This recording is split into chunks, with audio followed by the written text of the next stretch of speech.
అనంతపురం జిల్లా కళ్యాణదుర్గం నియోజకవర్గం సెట్టూరు మండలాల్లోని పలు గ్రామాలలో కవాతు కార్యక్రమాన్ని నిర్వహించుకోవడం జరిగింది. జిల్లా ఎస్పీ ఆదేశాల మేరకు కళ్యాణదుర్గం డీఎస్పీ శ్రీనివాసులు తన సిబ్బందితో పలు గ్రామాలలో కవాతు కార్యక్రమాన్ని నిర్వహించడం జరిగింది. పలు గ్రామాలలో సమస్యలు ఉన్న చోట ప్రతి చోట కవాతు కార్యక్రమాన్ని నిర్వహించి డీఎస్పీ శ్రీనివాసులు మాట్లాడుతూ ఎన్నికల నేపథ్యంలో ప్రతి ఒక్కరూ ప్రశాంతంగా తమ ఓటు హక్కును వినియోగించుకునేలా పోలీసులు చొరవ తీసుకుంటారని, ప్రతి ఒక్కరూ తమ ఓటు హక్కును వినియోగించుకోవాలని డీఎస్పీ శ్రీనివాసులు పేర్కొన్నారు.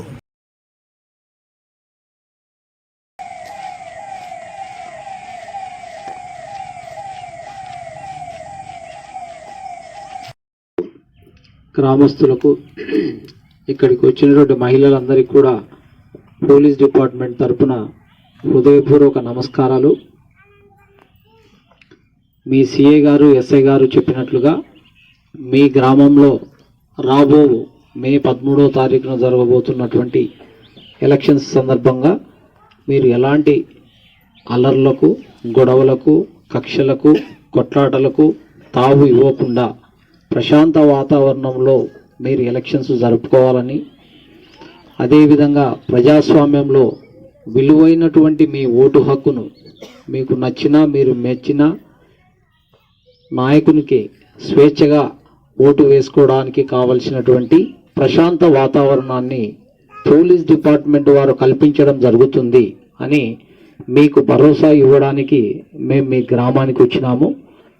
రెండవది, అట్లు కాకుండా అసాంఘిక చర్యలకు పాల్పడిన, కొట్లాటలకు, గలాటలకు పాల్పడిన వారిపైన కఠినంగా చట్ట ప్రకారం చర్యలు తీసుకోవడానికి కూడా పోలీస్ డిపార్ట్మెంట్ వెనుకాడదు అని మిమ్మల్ని హెచ్చరించడానికి.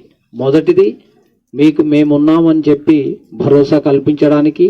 రెండవది, మీరు అట్లా కాకుండా గలాటలు చేసుకుంటే చట్టరీత్యా కఠినంగా మిమ్మల్ని శిక్షించడం జరుగుతుంది అని చెప్పడానికి, హెచ్చరించడానికి, వార్నింగ్ ఇవ్వడానికి మీ గ్రామానికి రావడం జరిగింది. గతంలో ఏ ఎలక్షన్ల సందర్భంగా కూడా మీ గ్రామంలో గలాటలు చేసుకున్న దాఖలాలు లేవు.